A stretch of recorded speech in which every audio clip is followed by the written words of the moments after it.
I'm Jeanette, VP of Marketing at Trade Hounds here at IEC SPARK in Phoenix, and I'm sitting down with Jonny Moreno. Jonny is an electrician here in Phoenix. Thank you so much for joining us. Thank you. Thank you for having me. Yeah, we're so happy to have you here, and we've been talking to a lot of contractors, which has been great. We've been talking to a lot of older people, which has been interesting, but we've also seen a lot of young people come in, which has been amazing. And you're 25, and I kind of want to ask you from your perspective, like, what's it like being an electrician at age 25?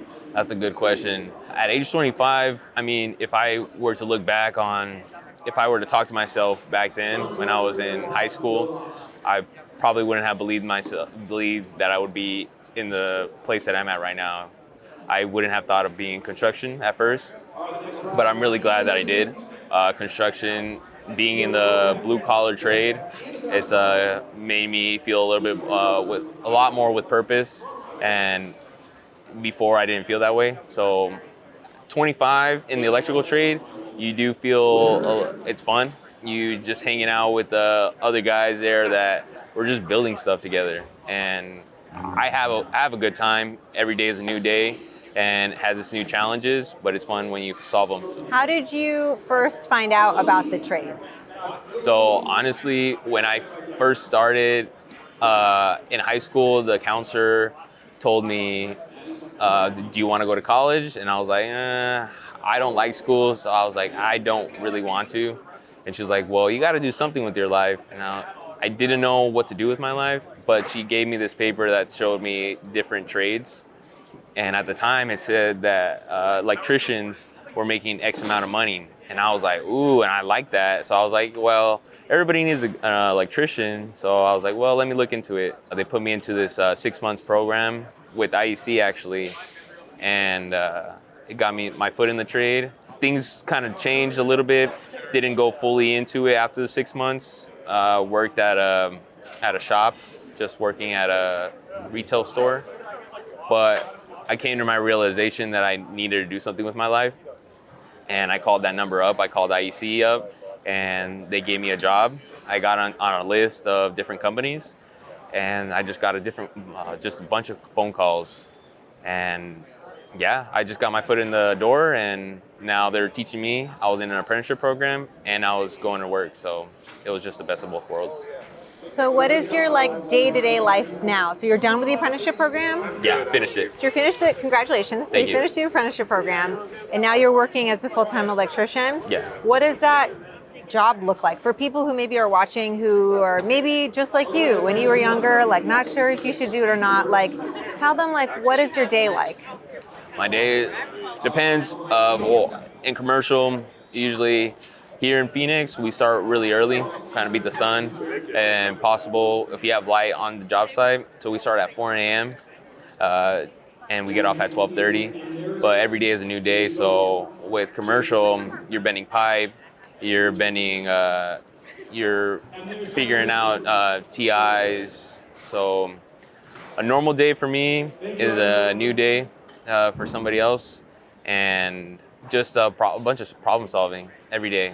Lately, I've been doing is a lot of running MC through the walls, getting all the lighting ready for this TI we're doing, and that's been fun. So reading blueprints. In the beginning, they usually will start you off doing smaller tasks, but you show your worth and you just put your head down and you grind, you'll start doing a lot more different tasks, and they'll trust you on more things. Can I ask how much money you make? Currently, I make 31 an hour. That's great.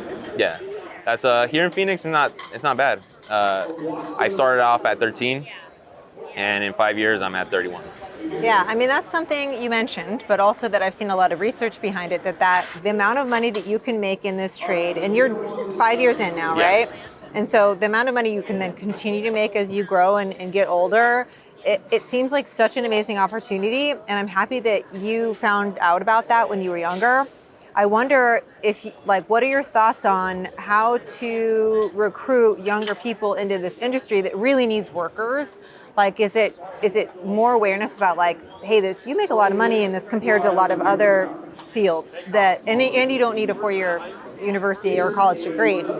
Is that what you like? Do you think that that's the answer to like get more people into the trades, or I guess how do you feel about that?